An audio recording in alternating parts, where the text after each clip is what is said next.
Hello students, good afternoon to all of you.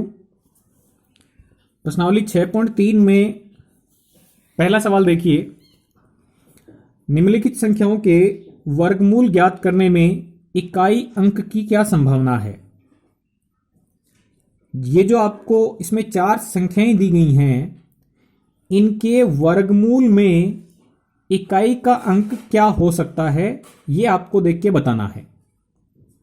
तो देखो, इसमें वर्गमूल दिया हुआ है कि संख्याओं का वर्गमूल ज्ञात करके आपको यह चेक करना है कि इसमें इकाई का अंक क्या होगा। ठीक है, तो पहले आप वर्ग से वर्गमूल की विधि सीखें। देखो, हम जानते हैं कि वर्ग वाली यह सारणी है। एक का वर्ग करेंगे 1, 2 का वर्ग करने से 4, 3 का वर्ग का मतलब 3 को 2 बार लिख के गुणा करेंगे 9 मिलेगा, 4 का वर्ग 16, 5 का वर्ग 25, 6 का वर्ग यानी 6 को 2 बार लिख के गुणा करेंगे 36 मिलेगा। तो इस तरीके से वर्ग वाली मैंने एक सारणी बनाई है 1 से लेके 20 तक की। ये वर्ग वाली सारणी है। हम इसको पढ़ेंगे कैसे। 1 का वर्ग 1 के बराबर है, 2 का वर्ग 4 के बराबर है, 3 का वर्ग 9 के बराबर है, 4 का वर्ग 16 के बराबर है। अब हम इसकी सहायता से ही वर्गमूल की सारणी बना सकते हैं, क्योंकि जो सवाल है वो वर्गमूल के बारे में ही है। तो देखो, वर्ग का पक्षांतरण करने से वर्गमूल बन जाता है। तो इस वर्ग के निशान का इधर पक्षांतरण करेंगे तो इस 1 का वर्गमूल लग जाएगा और इधर 1 बचेगा। इस 2 के वर्ग को मैं इधर भेजता हूं, पक्षांतरण करेंगे तो 4 के वर्गमूल लग जाएगा, बराबर 2 लिखा जाएगा।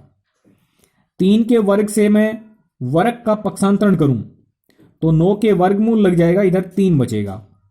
4 के वर्ग से वर्ग का पक्षांतरण करूंगा तो 16 का वर्ग बराबर 4 कहलाएगा। 5 का वर्ग 25, तो हम बोल सकते हैं 25 का वर्गमूल 5। कैसे पढ़ोगे। 1 का वर्गमूल 1 है, 4 का वर्गमूल 2 है, 9 का वर्गमूल 3, 16 का वर्गमूल 4, 25 का वर्गमूल 5, 36 का वर्गमूल 6। ऐसे हमने 1 से लेकर के 20 तक की ये वर्गमूल वाली सारणी भी बना ली है। अब इसमें एक चीज का ध्यान दें आप कि जो भी आपको नंबर दे रखे हैं, संख्याएं दे रखी हैं, उनमें हमें वर्गमूल में इकाई का अंक क्या होगा इसकी संभावना बतानी है। तो देखो, इसमें वर्गमूल वाली सारणी में जिस भी संख्या के अंत में 1 है, आप देखें वर्गमूल के अंदर वाली संख्या के अंत में 1 है, यहां भी है, यहां भी है। वर्गमूल के अंदर वाली संख्या में इकाई वाला अंक 1 है। यहां ध्यान दें कि वर्गमूल में इकाई वाली अंक 1 है। और देखें 361 में भी इकाई वाला अंक 1 है। तो जिन संख्याओं में अंत में इकाई वाला अंक 1 होता है, उनका वर्गमूल ज्ञात करने पर हमें या तो 1 मिल सकता है या 9 मिल सकता है। आप देखें ध्यान से, इसमें भी आपको अंत में इकाई वाला अंक 1 मिला और इसमें इकाई वाला अंक आपको 9 मिला। तो जिन संख्याओं में इकाई वाला अंक 1 होता है, उन संख्याओं का वर्गमूल ज्ञात करने पर आपको इकाई वाला अंक 1 भी मिल सकता है या 9 भी मिल सकता है। ओके, तो पहला सवाल जो है तो उसका उत्तर क्या होगा कि इस संख्या का यदि हम वर्गमूल ज्ञात करेंगे तो इकाई वाला अंक या तो 1 होगा या फिर 9 होगा। इन दोनों में से ही कोई सा हो सकता है। फिर देखें दूसरा सवाल। इसमें आपको जो संख्या दे रखी है, उस संख्या में इकाई वाला अंक 6 है। यदि हम इसका वर्गमूल ज्ञात करेंगे तो उसमें इकाई का अंक क्या होगा, इसकी संभावना हमें बतानी है। तो ध्यान से देखिएगा, जिस संख्या के अंत में इकाई वाला अंक 6 दिया हुआ है उसको देखें। इसमें भी इकाई वाला अंक 6 है। और नीचे आएंगे तो आपको सारणी में मिलेगा इसका भी इकाई अंक 6 है और इसका इकाई अंक भी 6 है। तो ऐसी संख्याएं जिनमें इकाई वाला अंक 6 होता है, तो उन संख्याओं का वर्गमूल ज्ञात करने पर जो संख्या प्राप्त होगी उनमें इकाई वाला अंक या तो 4 मिलेगा या 6 मिलेगा। आप ऊपर देख सकते हैं, या तो आपको 6 मिला है या फिर 4 मिला है। तो ऐसी संख्याएं जिनके अंत में 6 होता है उनका वर्गमूल ज्ञात करने से जो संख्याएं प्राप्त होंगी उनमें इकाई का अंक या तो 4 हो सकता है या फिर 6 हो सकता है। तो दूसरे सवाल में क्या लिखेंगे आप कि इस संख्या के वर्गमूल में इकाई का अंक या तो 4 हो सकता है या फिर 6 हो सकता है। ऐसी जो तीसरा सवाल है वो एक के सवाल की तरह ही है। इसमें इकाई का अंक 1 है, इसमें भी इकाई का अंक 1 है। तो इस संख्या के वर्गमूल में इकाई का अंक या तो 1 होगा या फिर 9 होगा। चौथे सवाल में देखें, इस संख्या के वर्गमूल में इकाई का अंक आपसे पूछा है। तो पहले संख्या की पहचान करें, इसमें इकाई वाला अंक क्या है? 5 है। तो ऐसी संख्या ढूंढो जिसमें इकाई वाला अंक 5 हो। तो आपको एक तो यह संख्या मिलेगी, एक संख्या आपको यह मिल रही है। तो इसमें ध्यान दें, ऐसी संख्या जिसमें इकाई वाला अंक 5 है, ऐसी संख्या जिसमें इकाई वाला अंक 5 है, उसका वर्गमूल ज्ञात करने पर जो संख्या प्राप्त हो रही है उसमें भी इकाई वाला अंक क्या है? 5 है। यहां पर भी आपको इकाई अंक में क्या मिला? 5 मिला। यहां पर भी क्या मिलेगा? 5 मिलेगा। अब देखें, जानते हो आप 25 का वर्ग होता है वो 625 होता है।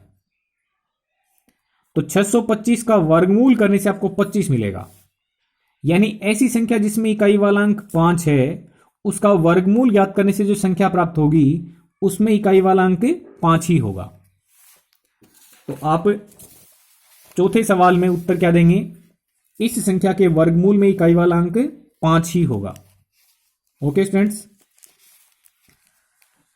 देखें दूसरा सवाल। बिना गणना किए वह संख्या बताएं जो वास्तव में पूर्ण वर्ग नहीं है। बिना गणना किए आपको यह बताना है कि कौन कौन सी ऐसी संख्याएं हैं जो वास्तव में पूर्ण वर्ग नहीं है। तो हमें पूर्ण वर्ग संख्याओं की पहचान पता होनी जरूरी है। पूर्ण वर्ग संख्याओं की क्या पहचान होती है वो देखो। ये जो संख्याएं हैं सारी की सारी 1, 4, 9, 16, 25, 36, 49, ये सारी संख्याएं, ये कैसी संख्याएं हैं? ये सारी संख्याएं पूर्ण वर्ग संख्याएं हैं, क्योंकि ये किसी न किसी प्राकृत संख्या के वर्ग करने से प्राप्त हुई हैं। तो ये सारी पूर्ण वर्ग संख्याएं हो गई। अब इन पूर्ण वर्ग संख्याओं में पहचान क्या है? या तो आपको इकाई वाला अंक 1 मिल रहा है, आप ध्यान दे लें, या तो आपको इकाई वाला अंक 1 मिलेगा या 0 मिलेगा, या आपको 4 मिलेगा या 6 मिलेगा या 5 मिलेगा अंत में, या 9 मिलेगा। किसी भी पूर्ण वर्ग संख्या के अंत में ना तो आपको 2 मिलेगा, ना 3 मिल रहा है, ना 7 मिल रहा है, ना 8 मिल रहा है। तो ऐसी कोई भी संख्या पूर्ण वर्ग संख्या नहीं हो सकती जिसमें इकाई वाला अंक 2, 3, 7, 8 होता है। ऐसी कोई भी संख्या पूर्ण वर्ग संख्या नहीं हो सकती है जिसका इकाई वाला अंक 2 या 3 या 7 या 8 होता है। जो पूर्ण वर्ग संख्या होगी उनमें इकाई वाला अंक या तो 0 मिलेगा, या 1 या 4 या 5 या 6 या फिर 9। इन्हीं में से कोई सा एक अंक आपको अंत में लिखा हुआ मिलेगा। जिस भी संख्या के अंत में इनमें से कोई सा एक अंक मिल जाता है तो उस संख्या के पूर्ण वर्ग होने की संभावना होती है। तो आप पहचान करेंगे, जो पहला सवाल है उसमें संख्या दे रखी है आपको 153। तो 153 का इकाई वाला अंक 3 है। तो इसका मतलब जिस संख्या में इकाई वाला अंक 3 होता है वो पूर्ण वर्ग संख्या नहीं होती है। दूसरी संख्या की पहचान करें, इसमें इकाई वाला अंक 7 है। तो जिस संख्या के अंत में 7 होता है वो पूर्ण वर्ग संख्या नहीं हो सकती है। तीसरी संख्या आपको दे रखी 408। तो इसमें इकाई वाला अंक 8 है। जिस संख्या के अंत में इकाई वाला अंक 8 होता है वो संख्या भी पूर्ण वर्ग संख्या नहीं होती है। 441 में देखें, आपको इकाई वाला अंक 1 मिल रहा है। तो जिस संख्या की इकाई वाला अंक 1 होता है तो उसके पूर्ण वर्ग बनने की संभावना होती है। ओके स्टूडेंट्स, इस तरीके से आपको ये 2 सवाल करने हैं। काफी महत्वपूर्ण सवाल हैं। Okay, thank you very much.